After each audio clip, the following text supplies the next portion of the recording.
Hi, everyone, and welcome to Wine.com Experiences. I'm Gwendolyn Osborn.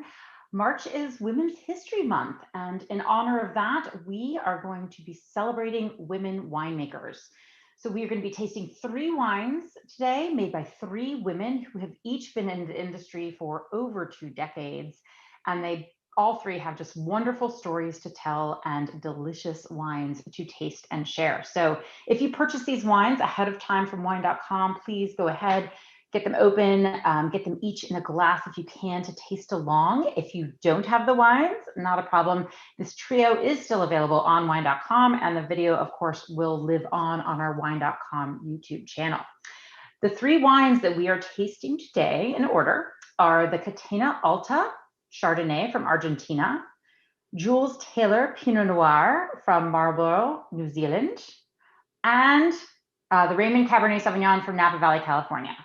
So you will see this is a world tour of some kick-ass women winemakers. So it's going to be delicious. So let's go ahead and introduce our wonderful guests. From Catena Zapata in Argentina, we have Managing Director and Viticulturist Lara Catena. Lara, hello, welcome. Hello, how are you? Always so good to see you. We also have Jules Taylor, winemaker, owner, proprietor of Jules Taylor Winery in New Zealand. Hello, Jules. Welcome and thank you for being here. And joining us from the wonderful Napa Valley, Stephanie Putnam, who is Director of Winemaking at Raymond Vineyards. Hello, Hi. Stephanie. Hello. Hello. It's so great to have all of you here. Thank you so much for joining us and taking the time to do this. I think I want to start a little bit kind of diving into our theme, which is celebrating women in wine.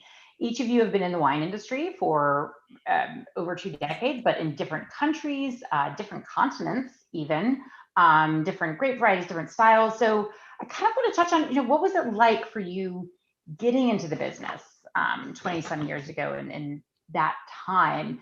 And also maybe kind of what are some of the challenges you might have faced, but also what were some of the outlets for support you were able to get done? And Stephanie, I'm going to start with you. Oh, okay. Maybe because I'm off the screen tag. So thank you for not totally aging myself or the rest of us. I'm just going broad decades. Like, yeah, we like broad terms are so much better. So when I started out, y'all have experience. That's what I'm saying. When I started out a while ago, we won't say how long. There weren't that many women, and in fact, when I was interviewing for jobs after completing my degree at Davis, I was told point blank that they were lucky. I was lucky they were interviewing me for the job because they didn't think a female could do it, and they didn't think a female could hack it in the cellar. And so, I mean, I was told point blank that. And that same person who told me also offered me the job, but it was his way of making sure that I could handle whatever the cellar guys decided to divvy out to me. I actually turned it down and got a job elsewhere. And they only hired me elsewhere because I used to do a lot of rock climbing and I used to teach rock climbing. So they knew that I was strong enough to handle the cellar, and the guys played dirty tricks on me. But, at the end of the day, if you just keep your head down and do your job, people will notice. And I was very fortunate to have a winemaker that I was working for who really helped, kind of took me under his wing and really helped develop me and was a great mentor to me. And I'm still quite good friends with him to this day. So there you go. You stuck it out, stayed in the rough parts, but were rewarded with that mentorship. So that's good. Jules, what about you? This was California here for Stephanie. You're out in New Zealand. What were some of your, what first was, you're getting into the wine business. What were some of those challenges and also those outlets for support? I mean, again, that sort of getting that first job was the toughest one. And I think I eventually got it because I just begged, basically I said, look, I can do this, everyone tried to put me off, oh, the men in the cellar are sweaty and smelly and, you have to carry the buckets and drag the hoses. And, I'm not a small person. Clearly I could do the physical side of it, but for me, actually, the mental side of it was much tougher because you learn all this stuff at university, but actually that first real job is a learning curve straight up, so along with the long hours and the physical work and just not actually knowing how to hook up a pump and, transfer a juice from one tank to another, that was tough. But again, like Stephanie, I was really fortunate to be given the opportunity and had a lot of, male friends that were super supportive. And, when the chips were down and I was crying, saying, I can't do this anymore, it's just too tough, they were saying, no, you've got to believe in yourself and just get on with it. So yeah, I had a forklift operator certificate. My dad was a trucker. And he said, before you start work, you need to get your forklift operator certificate. So off I went, did the course, and went to the winery, but I wasn't allowed to drive the forklift. So, lots of things like that, but it's about just, proving yourself, doing your job right, and taking the care and the time, and believing in yourself. Yeah, those are the things, sticking it out, but also putting in all the effort. And I think that sometimes probably for women at that time, you felt like you almost had to put in a lot of extra. Just to make sure it was recognized. Lara, you also a little bit different of just not going into the winemaking and also part of the family, but you were part of a family who was kind of run by mostly men. So what about you coming into that, deciding to go in? Well, I'm the fourth generation managing director of the winery. I'm the first woman. Usually the position was given to the oldest son. And, when I started working with my father, I came from medicine where I was practicing emergency medicine. I had a very good job. I'd gone to the best schools. And I came from a profession where it was pretty much 50-50 men, women. Today there's actually more female doctors graduating than men, and where there was quite a bit of equality. Although, there's no field that doesn't need improvement in the equality sector. So for me, the most difficult thing was that I just got the job because I was my father's daughter. And so I had to really prove that I hadn't just gotten the job because I was my father's daughter, that I really could hold my own. And yes, of course, the first meetings were all with men. And I definitely had, for example, the head of viticulture showed me his research. And I had done research at Harvard, at Stanford. I knew research, I'm a scientist.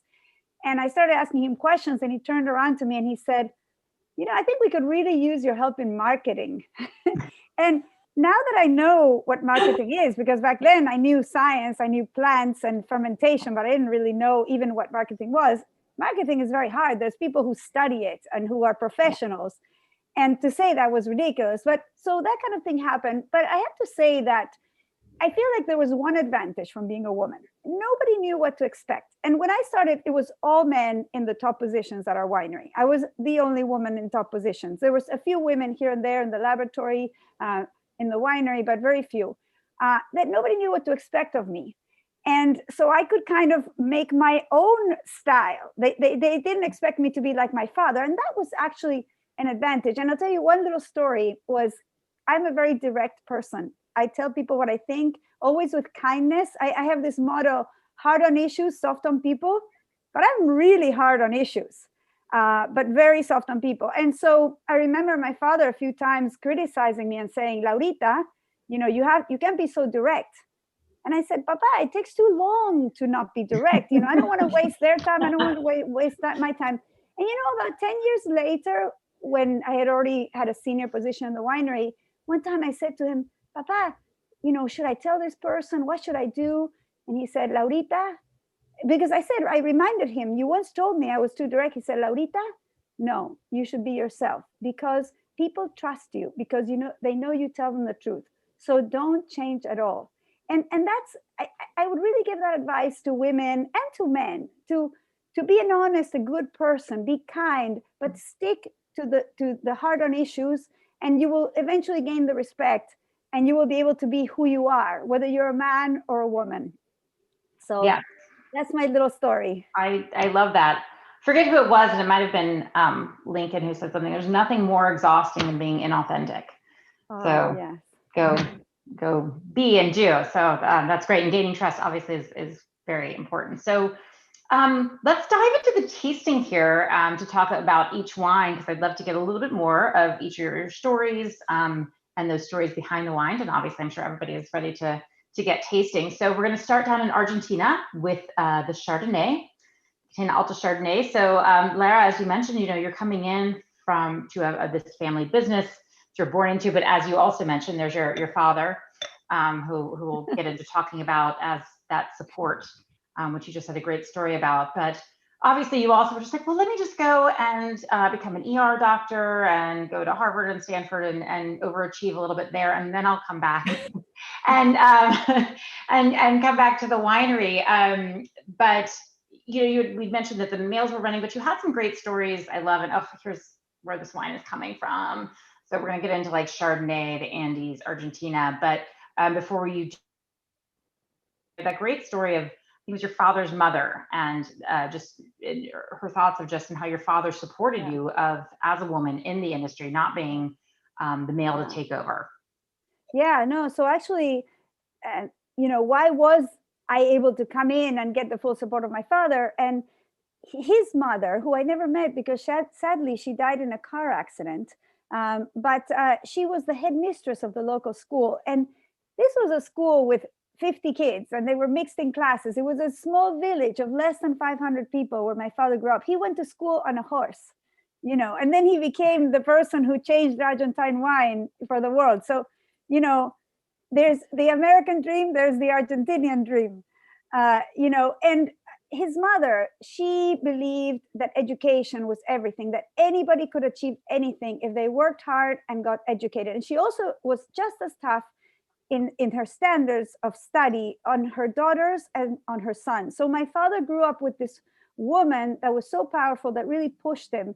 And I think that when you have a female mentor as a man, you become a great male mentor to women. And so that's why I myself, who I'm often tempted to mentor women because there's fewer, women out there to mentor other women, I always make it my purpose to also mentor men, because then they will be able to be good mentors for women.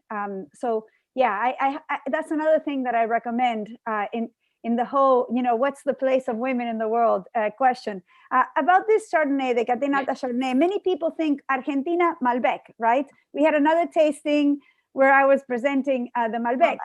And Malbec is, the signature variety of Argentina. It's been around in the world for 2,000 years. It's what makes Argentina famous. But actually in the high altitude, and you need to think that some of our vineyards are over 4,000, 5,000 feet elevations. We have snow. I'll show you a picture of the mountains. Look at, this is a vineyard. Look at all, green vineyard, snow in the mountains. So it's quite cool at high altitude. And Chardonnay needs cool climate. That's why it does so well in New Zealand, where Jules lives. And I know she makes some very good Chardonnay. And also we have these incredible soils. And I want to show you this.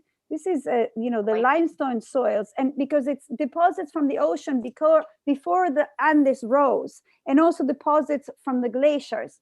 And, there's a big myth about limestone in the world of wine, and nobody really knows exactly why limestone is relevant. In fact, there's plenty of fantastic wines made from gravel or volcanic soils or not limestone. But I have to say that in many of the parts where the greatest Chardonnay is made in Argentina, there is a lot of limestone. So as a scientist, I cannot say, that one equals the other, but these soils are very well drained.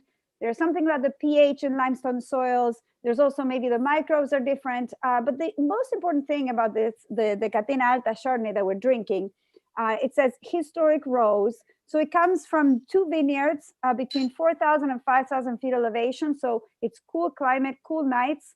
Our alcohols usually are around 12 something, 13. So not too alcoholic, very refreshing. And I would really say they're kind of a mixture between more of a French style, in terms of minerality, but because of the sunlight, we have more ripeness. So you get the florals, the citrus, the minerality, but you also get, the creaminess and the texture that comes from the long hang time and the really high sunlight.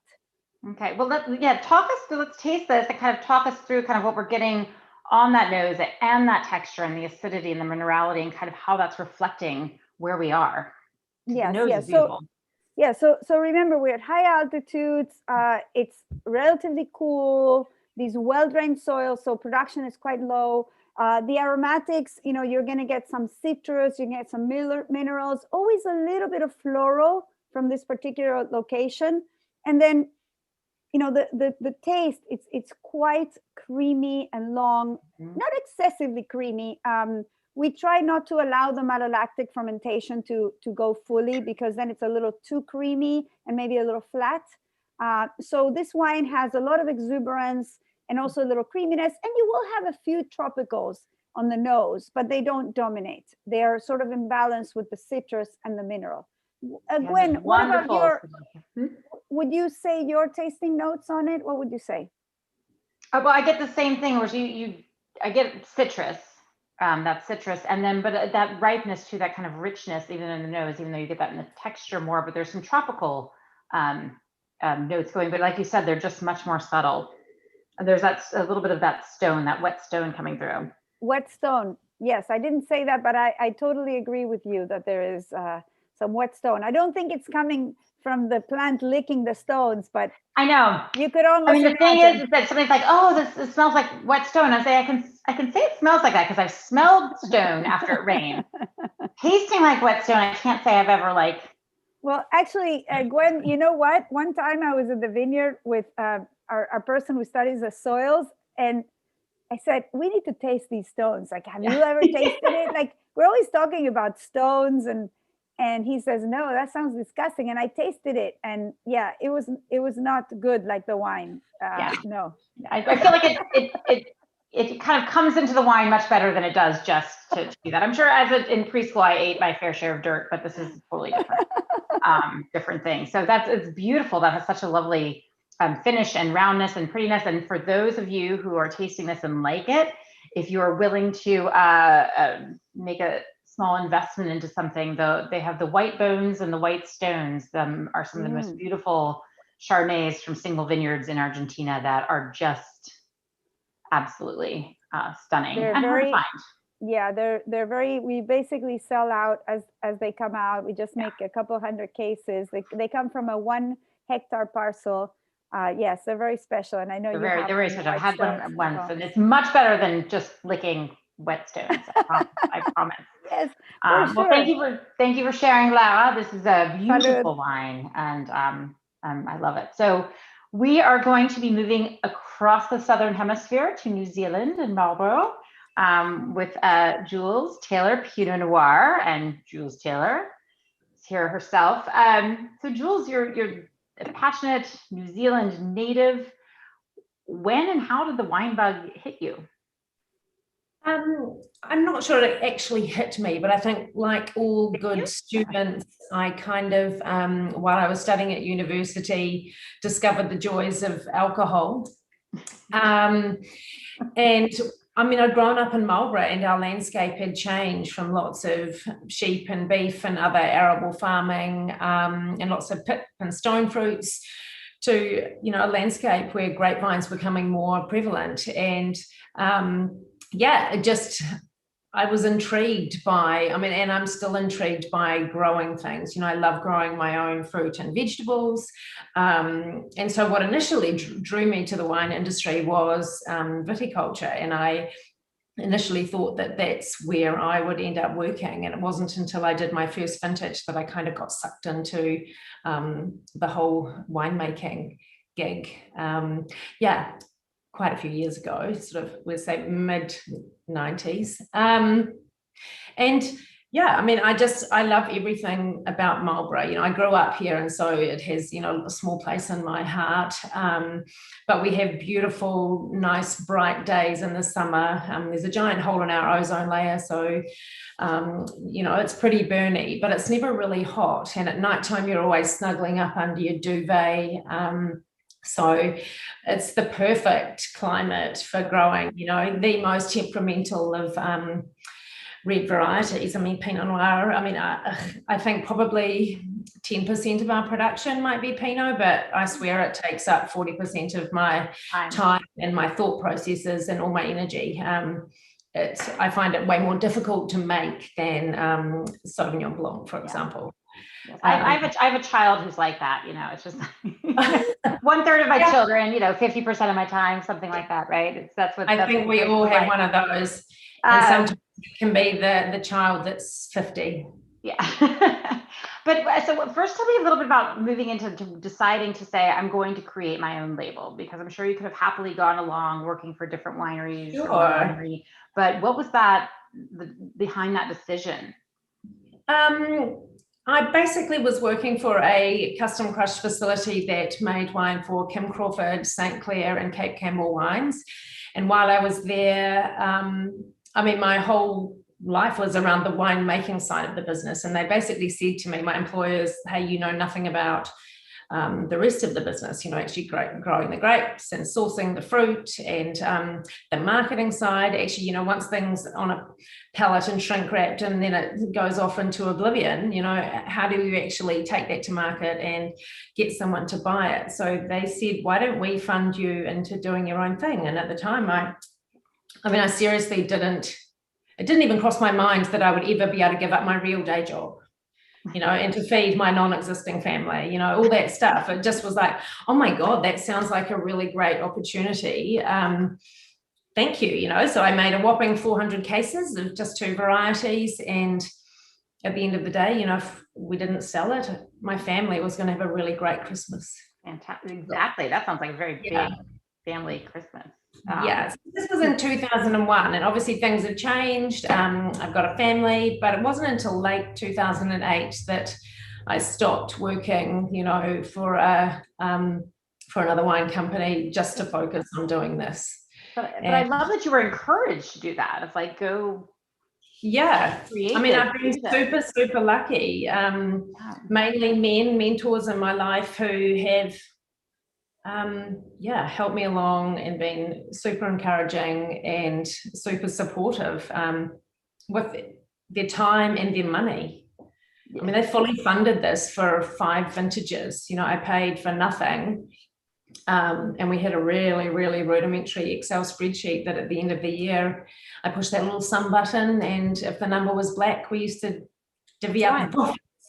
But it took a long time out there, it's hard yakka. Yeah. Because we didn't own any vineyard at that stage, and so it took a long time for us to gain the trust of grape growers, to trust our checkbook to say, hey, yeah, we'll actually pay you for this fruit, so it's been a journey for sure. That's fantastic. I'm learning this. That you started in 1, and then, but really it was, it took 7 years to really be like, okay, we're on solid ground. This is not a, and it wasn't so solid. I quit my job, and then quit your job, but was the global financial crisis of 2008. So it was possibly not the best timing in the world, but here we are. Well, let's taste through. A little bit about Pinot. You had mentioned, let's taste through it. I want, as we do, to talk a little bit about Pinot Noir. Pinot Noir and Marlborough. Pinot Noir everywhere is that difficult child in a way. Yeah. It's known for being that. But what is it about Pinot and Marlborough that kind of just stands out to you and makes that that lovely mix? I think the great thing about Pinot and Marlborough is it really speaks of the season, right? And most of the wines seem to be full body with nice bright fruits, sort of in the red kind of cherry kind of end of the flavor profile. It has nice, bright, juicy acidity. That's the beautiful thing about being in a cool climate is, those beautiful cool nighttime temperatures, the grapes tend to retain nice, bright acid, which I think is, it's certainly one of the backbones of Marlborough wines. They're kind of nice and earthy. They're sort of, the tannins. This vintage was quite different in that we had sort of quite a poor flowering, and so the berries were very, very small. So this is possibly one of the bigger Pinot Noirs that we've made in the last few years. Berries were really, really small, and so it's got more bang for its buck in terms of color and sort of more pronounced tannins, I think, than usual. So This one for me is kind of more like Pinot Noir and a Harley Davidson. It's sort of a bit, you know. It has those typical, but it still has, and what I love about New Zealand or cooler climates is the tartness on the end. And I love that, I don't want a rich, overripe Pinot Noir because it just doesn't balance out well, but the tartness really stands up. It gives it a liveliness that I think is delightful. And I forgot to ask both of you, and I'll ask Lara as well, just kind of what do you enjoy drinking these with? So Jules, oh God, everything by itself, is that a bad thing to say? But I think it's a beautiful wine with any kind of duck dish or New Zealand is very well known for lamb. Traditionally people drink Pinot with lamb, but I love it with tuna tartare.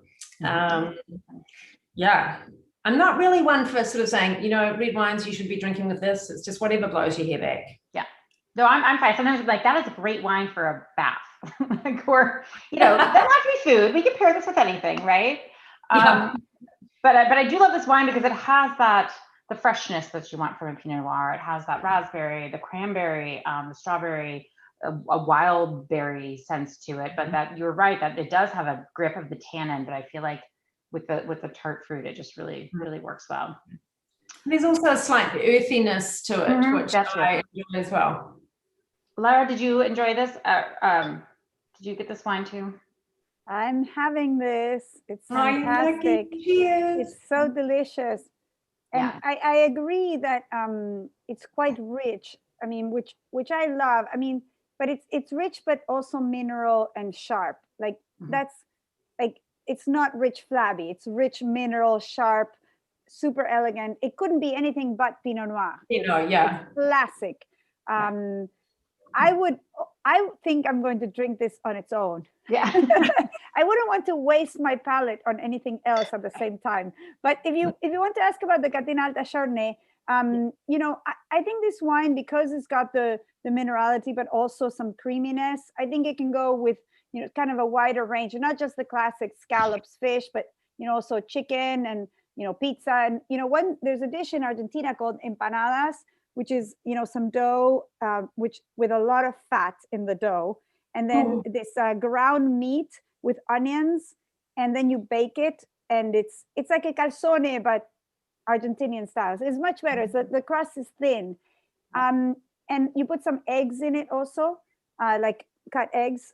So for example, I like to have that with this wine, and it's red meat, and it goes really well because of the fattiness in the dough. So and you kind of feel like you're not having something fattening, which is the great thing when you drink Chardonnay. but you still are. You still are. But if you don't think it, who cares? Exactly. And honestly, when I hear the word dough, I do think of like Chardonnay, just that buttery bread. So well, thank you, Jules. This was delicious. Stephanie, were you able to also taste the Pinot? Oh, I've been tasting along with everyone. Absolutely. I would love to hear your thoughts on it, because we're going to dive into the Chardonnay, but I would love to hear your just like thoughts on the Chard. I'm so sorry. And Jules wasn't tasting all. She's just going to keep drinking her Pinot, which is great. Yeah. Just carry on and keep drinking. It's also noon over there. You will have time later, and you're in harvest. I thought the Chardonnay was fantastic. I really love the wet stone kind of minerality. That's one of my loves in the Chardonnay, and the acidity in the Pinot. And I don't think people really appreciate the acidity when it comes to wine, because when you talk about food and wine pairings, it's the acidity in wine that really allows you to pair it well with food. And it's the acidity in wine that makes you salivate, that makes you want more food or want more wine.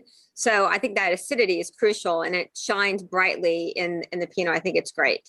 Yeah, that's very, very true. When I was talking about the tartness, it was both the tartness of the fruit, but it was also that I'm just feeling it, that salivation. So it's a very good point on foods needing acidity. So beautiful wines. So we're hitting Napa Valley and the king of red grapes with Cabernet. But Stephanie, first kind of wanted to talk, you got into wine. How did you begin in wine? Like, what was your wine path? bug? So it's a long story, but I'll try and condense it down in the sake of time. So I was very fortunate in the fact that I grew up in San Francisco, and I call my parents some of the original wine and foodies. So I was drinking red wine or white wine with when I was 8 years old. I would typically color coordinate my grape juice to whatever color wine my parents were drinking. I had my own, this is true, I had my own Baccarat chandelier, my own Baccarat decanter. So when they would decant their wine, I could decant my grape juice and be just like them. Now, to be clear, they eloped, so they had to buy all their own crystal and silverware. So they said, if we bought it, we're going to use it. I hated it. I had to wash it. So I didn't grow up rich. It was just, they wanted to use it at all times. But it was just, for me, wine was a part of the everyday life. It was just something that we drank, right? I probably shouldn't broadcast that I was drinking when I was 8. There might be something illegal about that. So maybe we can edit that out. If it's in your home and your parents are giving you a little bit, we've covered this a lot with young children. But I was also very fortunate that my parents were also very focused in saying, what do you want to be? And so when I was 8 years old or 10 years old, they're like, what are you going to do? You're going to go to school, you're going to do this, and you're going to do that. And so I was always very focused, but not on wine. I drank wine. I loved it. It wasn't what I wanted to do. I actually wanted to be an FBI agent. And at the time, I know. That's such an easy crossover. I mean, it is really right. FBI wine. I actually know a former FBI agent actually who does a wine blog. But so at the time, and again, this was, sometime last century, there was a height requirement. And I went to Davis and I was doing all the things to get ready to go to the FBI Academy and all the international relations. And I'm just not a political person at all. I don't play those games. But I also was doing some research and I found out that you had to be 5'2". And I'm not 5'2", I'm not even 5 foot. So I realized that I was not going to get any taller. I mean, I can fluff up my hair, but it's not going to go up that much. So I was like, what else am I going to do? So I'm at school. I'm like, I'll take a wine appreciation class. And then I realized I get to drink every day. This is awesome. I mean, like when you're 18, who doesn't want to do that? And so, I started off in one career, and I was fortunate to realize early on that I wanted to be in wine, and I can't imagine doing anything else at all. I just love working with wine. I love the challenge. Yeah, and you've been with a few different places like Hess, and you said Farniente as well. Mm-hmm. What finally led you? How long have you been with Boisset, and what led you there? Oh wow, I've been with Boisset now, or Raymond Vineyards, for over 11 years, and it's a funny story. When Jean-Charles Boisset actually purchased Raymond, when I had started out in the wine industry, Raymond and the other winery I was at were actually competing against each other, similar price points, similar wine styles, similar scores, similar volumes. And so it was one of my first benchmarks. And when I realized that Jean-Charles had purchased Raymond, I wrote him a letter that said, you need to hire me because there will be no one as passionate as I am about really elevating Raymond to the next level. And luckily my handwriting is atrocious. So he had to at least bring me in for an interview. And then, I'm sorry, what did it say? it pretty much, I would have been a good doctor, right? With horrible penmanship. But so luckily he had to bring me in and interview me, and he realized that that I was right. I mean, there isn't anyone who's going to be as passionate about Raymond as I am, because I had that emotional connection. And when you have an emotional connection to wine or to an experience or to anything, it's always going to mean more, and you're always going to work harder. Mm-hmm. So you're going to be a perfect fit working with Jean-Charles, because passion is his middle name. So. And it's first and it's last. And yes. It's surname. So that is a perfect fit. But also just with a classic winery with also that passion behind new leadership and somebody to invest in it must have been just obviously a great journey for you, which is very cool. It's been a wild ride. I mean, I'm in our infamous red room, where what happens here stays here. We don't talk about it. I've been there. Mm-hmm. But also we worked really hard behind the scenes to help elevate the wine quality too. So it's been a really fun and magical 11 years. That's wonderful. And so you're working with Cabernet again. What do you love working about what do you love about working with Cabernet? What kind of stands out to you about that grape? So Cabernet, Pinot is definitely more finicky. Cabernet is, I would say it's an easier grape, but it also is in many ways a winemaker's grape. You can kind of make it to how you want it. And I like to make wines that are more focused and more harmonious in nature. For me, a great Cabernet is one that is seamless from start to finish. And so I think Cabernet is something that you can kind of manipulate is the wrong word, but you can really sculpt it to how you want it to be. And it's also in terms of what people eat, it's kind of an all-purpose red drinking wine. It pretty much goes with everything. If you want to drink it on your own, hallelujah, go for it. I encourage it. If you want to bring in some food, you can do that as well. So it's kind of an all-purpose red wine, and it's what I grew up drinking. Well, yeah, California. Well, let's taste this. If you could walk us through a little bit of just kind of what we're getting on the nose and the palate and how that represents, especially Napa Valley, but also Raymond Vineyards. So we're drinking our Napa Valley Reserve Cab, Red Velvet. Yes. Yeah, the label is, if you guys haven't felt your label, what is that, velvet? I think it really is velvet. We actually have the material for the labels comes from Europe. So it takes about 6 months for us to get this actual material for the labels. But so this is our Reserve Cabernet. And for me, when I was tasting this and trying to taste along with everyone else, but what I love about this wine is its approachability. I mean, I think Napa Valley has a reputation for making a lot of big, powerful, massive tannin bombs with a lot of alcohol. And we do that. But there's also another element to us, or we're trying to focus on wines that are balanced and harmonious. And this wine is so approachable. It does have a lot of tannins, but I think it's in balance. It's got great texture. It's very velvety, hence the label. The label is the wine is the label. But it's very velvety. And when I was smelling it earlier, I just got a lot of, a little bit of like a candied violet character, some black licorice, some darker fruits, almost like a mixed berry compote. So it just is really developing in the glass. Initially, it was more that licorice character. Now I'm getting more of that candied violet character. So it's really changing in the glass. But when you taste it, excuse me, I'm gonna have to do that. Please do. It's very round, it's very rich, and it has tannins and it has presence. But again, it's very balanced. It doesn't the finish, the tannins do not overpower the finish. There are tannins there, but the fruit carries through the finish. And so what you're really getting in that fruit is more like that red raspberry, strawberry characteristics. You're getting perhaps darker aromatics, but a little bit more red fruit driven by the palate. It's beautifully balanced. That the fruit and the tannin, to me, just because there is a lot of tannin. There should be. It's Cabernet. I want tannin in my Cabernet. Napa Valley Cab. But yeah, I mean, that's what I want. But I do like that the fruit is able to balance and neither takes over. Lara, were you tasting that as well? Yes, absolutely. I agree with everything that Stephanie said. The fact that it's got the classic pyrazines on the nose. The oak is just beautiful because I'm kind of a not too much oak snob. Like if a wine has too much oak, it really pisses me off and I can't stand it. And this wine is just perfect. Also, I thought the same about Jules.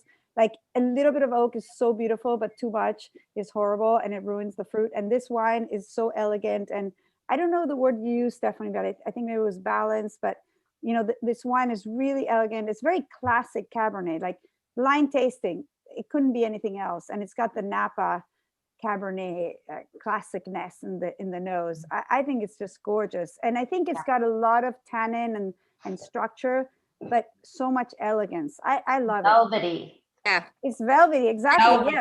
Yes. We have a term which is called the iron fist with a velvet glove. So you've got the backbone and the Oh. structure, but you're masking all of that backbone and the structure with velvet and with finesse. So you're not really, it's a big wine, but you're not necessarily feeling the full weight of it. I also, that phrase usually makes me also get a big warning flag to know that I might drink it too fast, too much. How about, oh, sorry, how about the parallel between that phrase and hard on issues, soft on people? Exactly. I like that too. And didn't, you know, Teddy Roosevelt said, walk softly, carry a big stick. I feel like we've got all these. The yin and the yang. Yin and the yang, you've got to have them.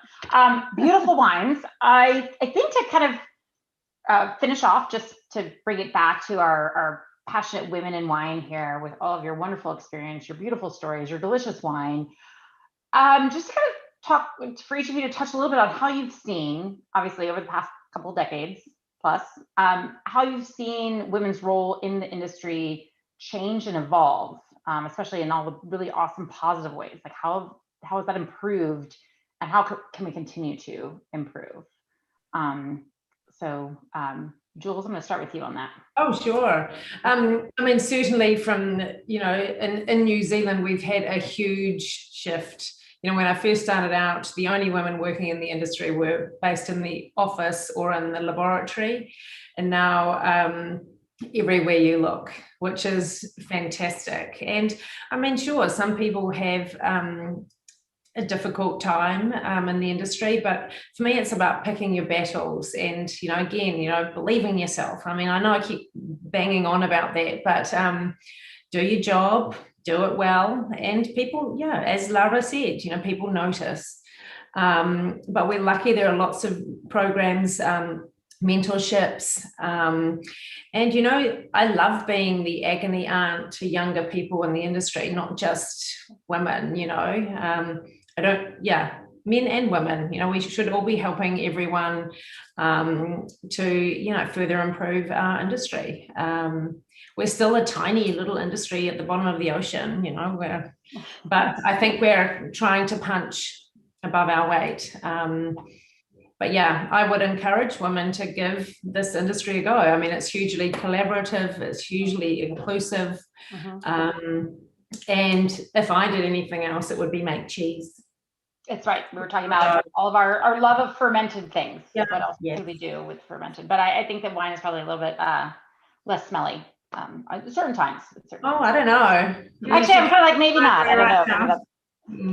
I haven't made either. But yeah, and I think that, you know, one of your points too is I think that I would say maybe 2 decades ago or more, you would recognize somebody as being like, that's a fantastic female winemaker. Whereas now it's just, oh, there's a fantastic winemaker.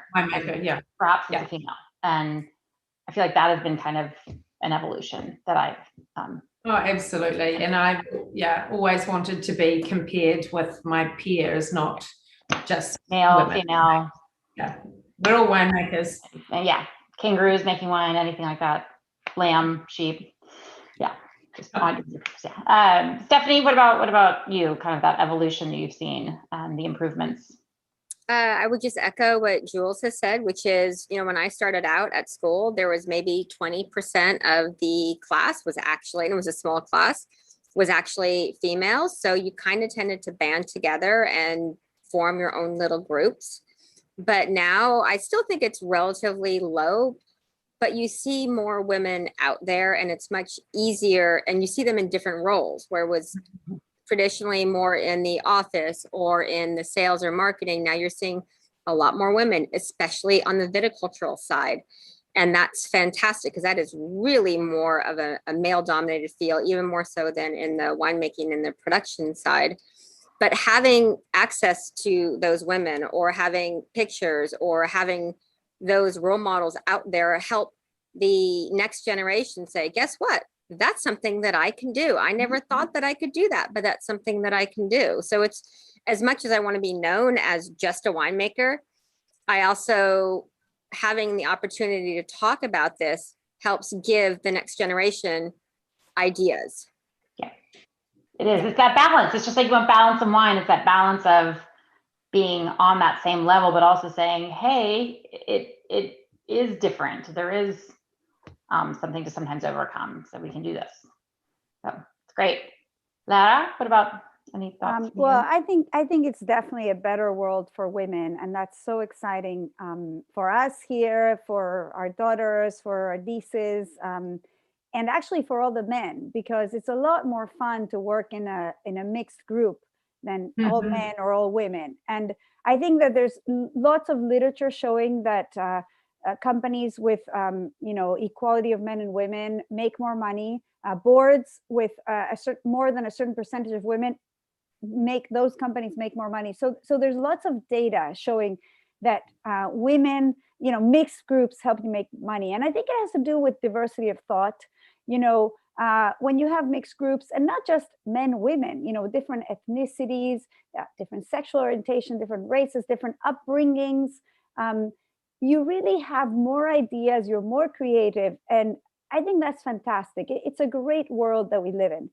I also think that there's more equality of pay. And I know that it hasn't caught up yet, but when I started, it was like what Jules said, which, it's like the women were either the assistant, Stephanie was also saying that, or the lab person, and in our winery, I think partly because I'm there, we have, I'd say about half of the boss people are men and half the boss people are women. And even in viticulture, which is more commonly male. And part of that has to do because the women come to a company that already has women bosses, and they know that in that company, they might get to that position. And I think that companies that do not have women bosses have a hard time recruiting because, they can't get the best people, which is what every company wants. So I think the new world we're going into is great. Do I think that true equality is going to happen quickly? I still think we have some time to go, and that will only happen when we get true equality also for men. Maternity and paternity leave the same. When it's not easier for somebody to hire a man, knowing that they won't have to stay home with the kids if they're sick, or they won't be gone for months when they have a kid.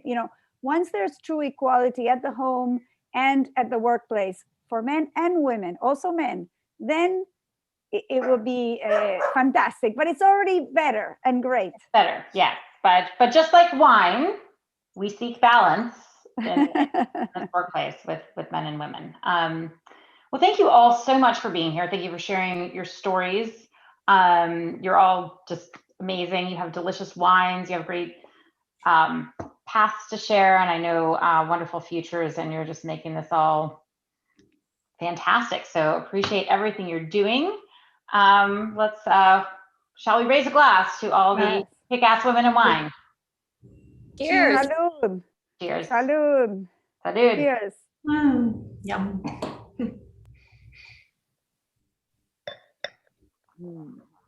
That was good.